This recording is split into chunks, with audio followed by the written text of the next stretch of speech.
Tema absolutamente importante para a sociedade brasileira, importante para a família e importante para a sua vida. Como vencer a ansiedade? Nós vamos lidar com este tema à luz de Filipenses, capítulo 4, versos 6 a 9. A ansiedade é um dos problemas mais comuns dos nossos dias. Atinge crianças, adolescentes, jovens, homens, mulheres, velhos, doutores, analfabetos, gente religiosa e gente não religiosa. A ansiedade tem sido denominada como a doença deste século. A ansiedade é algo que estrangula a nossa alma. A palavra ansiedade na língua grega significa estrangulamento, apertar o pescoço, sufocar, tirar o oxigênio. Há muitas pessoas ansiosas, sufocadas, pessoas que, por se preocuparem com o amanhã, não vivem o hoje.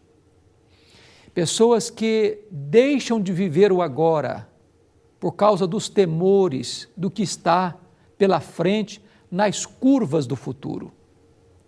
O Senhor Jesus Cristo, quando tratou desta matéria, disse que a ansiedade é inútil. Isto porque, por mais ansioso que você esteja, você não pode acrescentar um côvado à sua existência. Em outras palavras, a preocupação com o amanhã não ajuda você a resolver os problemas do hoje.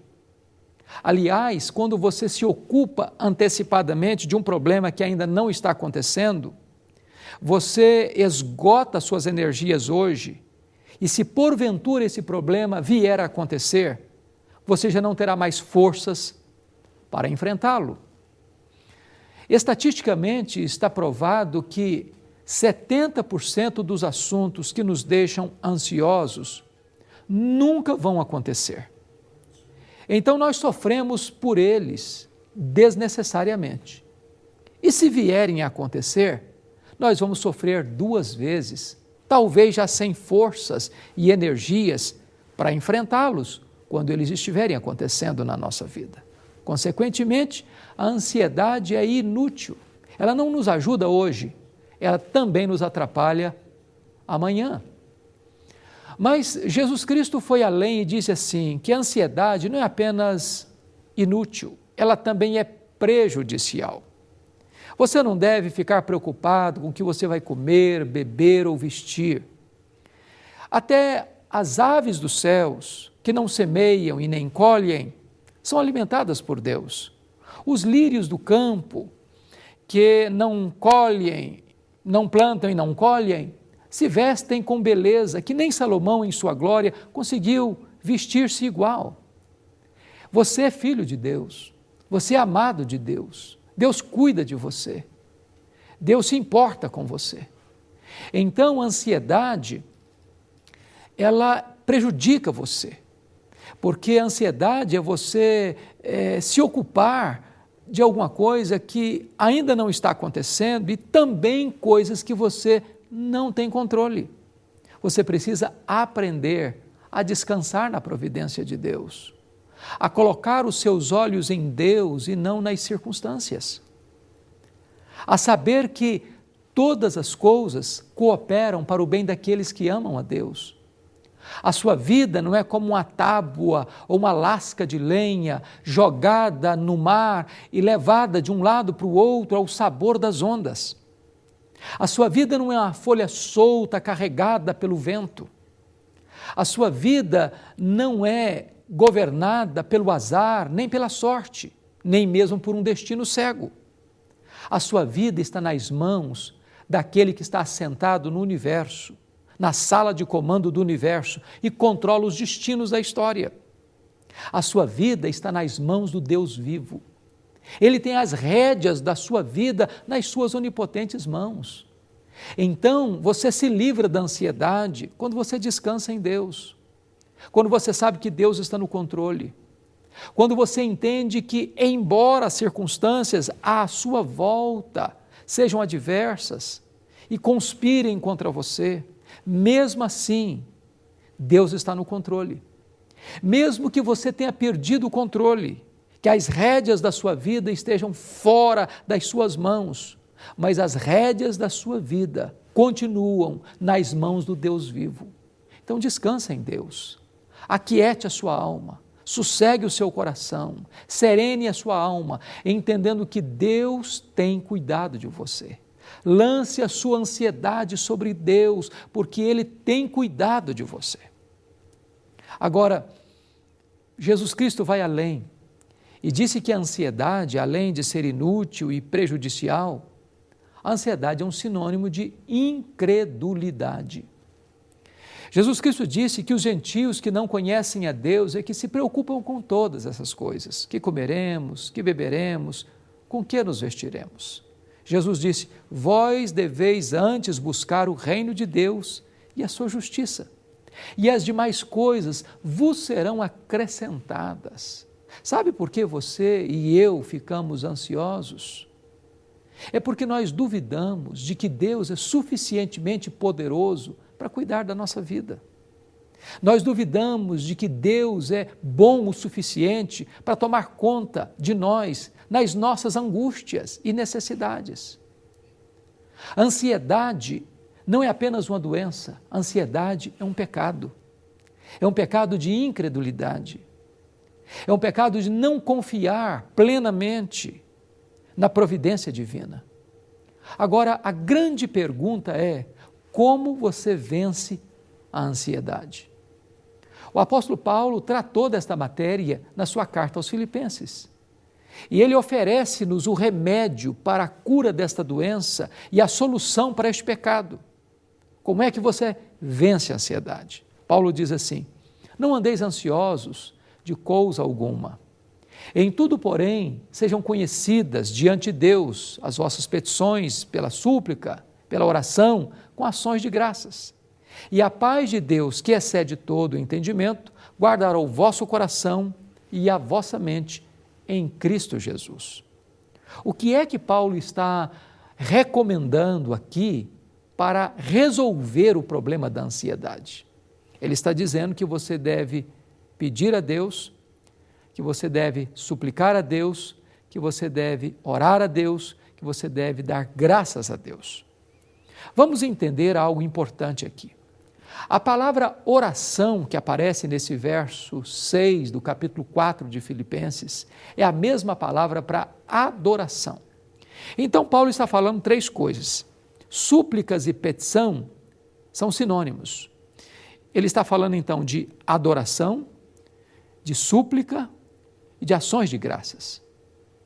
Você deve saber que há uma diferença entre adorar a Deus e dar graças a Deus. Você adora a Deus por quem Deus é e você dá graças a Deus pelo que Deus faz. O que Paulo está recomendando para você vencer a ansiedade, primeiro é você adorar a Deus. Você adora a Deus por quem Deus é. E eu vou então aqui fazer uma oração de adoração. Eu chego para Deus adorando, dizendo, Deus, eu quero te adorar, porque Tu és o Deus da minha vida. Tu és o meu Criador, Tu és o meu sustentador, Tu és o meu provedor, Tu és o meu consolador, Tu és o meu redentor.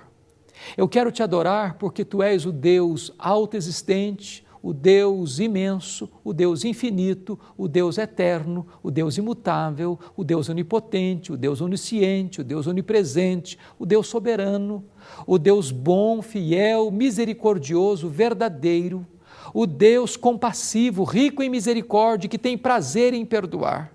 Eu quero te adorar porque Tu és a minha alegria, porque Tu és a minha paz, porque Tu és o meu refúgio, porque Tu és a minha herança, porque Tu és a razão da minha vida, em nome de Jesus. Amém. Eu termino esta oração e digo assim para Deus, Deus, mas eu estou tão ansioso, Senhor. Perceba você que não combina mais. Se Deus é tudo isso, e Ele é seu Deus, Ele é seu Pai, então ou você retira a oração de adoração, ou você retira a ansiedade. Isso nos leva a entender o seguinte, o nosso grande problema que nos atinge com ansiedade, é porque nós não conhecemos suficientemente o nosso Deus. Quem é o seu Deus? Qual é o tamanho do seu Deus? O profeta Isaías pensou sobre este assunto quando ele escreveu o capítulo 40 do seu livro, dizendo que o nosso Deus é aquele que mede as águas dos oceanos na concha da sua mão. É aquele que pesa o pó da terra em balança de precisão. É aquele que espalha as estrelas no firmamento e chama cada uma delas pelo nome, e por ser forte em força e grande em poder, nenhuma delas vem a faltar. Você pode perguntar, mas qual é o tamanho deste universo que Deus criou? Os astrônomos não sabem, mas eles já admitem que o diâmetro do universo passa de 10 bilhões de anos-luz de diâmetro. Como se você pudesse voar numa nave espacial na velocidade da luz a 300 mil quilômetros por segundo e demoraria 10 bilhões de anos para ir de uma extremidade à outra. Se você perguntar, mas quantas estrelas existem, já que Deus conhece cada uma delas pelo nome? Os astrônomos não sabem, mas eles já admitem que há mais estrelas no firmamento do que grãos de areia em todas as praias, em todos os desertos do nosso planeta. Deus não apenas criou as estrelas, Ele as conhece pelo nome, Ele as chama pelo nome, e nenhuma delas pode faltar. Este é o seu Deus, este é o seu Pai. Você não precisa andar ansioso de coisa alguma. Mas não é apenas o macro-universo que nos encanta, o micro-universo também.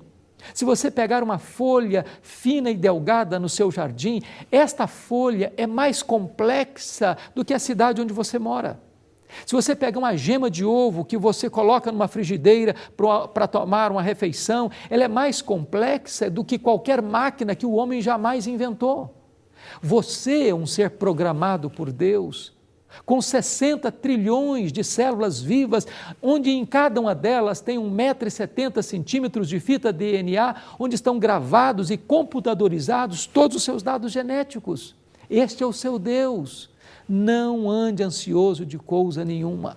Quando você adora a Deus, quando você suplica a Deus, quando você dá graças a Deus, quando você ora corretamente, você vence a ansiedade. Mas o apóstolo Paulo prossegue e diz que você vence a ansiedade não apenas quando você ora corretamente, mas quando também você pensa corretamente. Paulo diz em Filipenses 4,8 o seguinte, olha que coisa preciosa Paulo nos ensina, ele diz assim, finalmente, irmãos, tudo que é verdadeiro, tudo que é respeitável, tudo que é justo, tudo que é puro, tudo que é amável, tudo que é de boa fama, se alguma virtude há e se algum louvor existe, seja isto que ocupe o vosso pensamento. A batalha contra a ansiedade é vencida na mente. Porque a ansiedade é um pensamento errado e um sentimento errado. Quando você dirige o seu pensamento para aquilo que é bom, para aquilo que é saudável, para aquilo que é puro, para aquilo que é digno de honra, para aquilo que é louvável, então você triunfa sobre a ansiedade, porque Deus ocupa a sede dos seus pensamentos e então você vence a ansiedade. Mas Paulo conclui este raciocínio em Filipenses 4, dizendo que a ansiedade é vencida não apenas quando você ora corretamente e pensa corretamente, mas você vence a ansiedade também quando você age corretamente. Ele diz aqui em Filipenses 4,9 assim, e também o que aprendestes e recebestes e ouvistes e vistes em mim, isso praticai, e o Deus da paz será convosco. Não basta você saber a verdade de Deus para vencer a ansiedade. Você tem que praticá-la. Você tem que colocar isso em funcionamento na sua vida. Você tem que exercitar a sua fé. Você tem que obedecer os princípios e os preceitos estabelecidos por Deus em sua palavra. Quando você ora corretamente, quando você pensa corretamente, quando você age corretamente, então você triunfa sobre a ansiedade, você vence a ansiedade. Este é o momento de você tomar uma decisão. Ou viver estrangulado, ou viver debaixo do jugo da ansiedade, antecipando os problemas e sofrendo por eles, alguns deles inexistentes, vivendo uma vida infeliz, murcha, árida, seca, ou você toma a decisão de lançar a sua ansiedade sobre Deus, sabendo que Ele tem cuidado de você.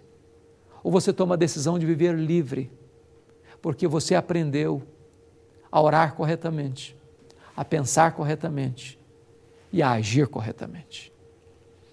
Nesse momento, eu quero orar com você. Eu quero colocar sua vida diante do trono da graça de Deus. Talvez você é daquele tipo de gente que fica roendo as unhas, os problemas estão vindo lá na China, você pensa que já estão batendo a porta da sua casa. Você vive inquieto, desassossegado, com tantas coisas, preocupado com tantas coisas. Deus quer aliviar o seu coração. Deus quer trazer paz para a sua alma. Deus quer lhe dar uma paz que excede todo o entendimento. E você poderá viver livre da ansiedade. Ore comigo neste momento.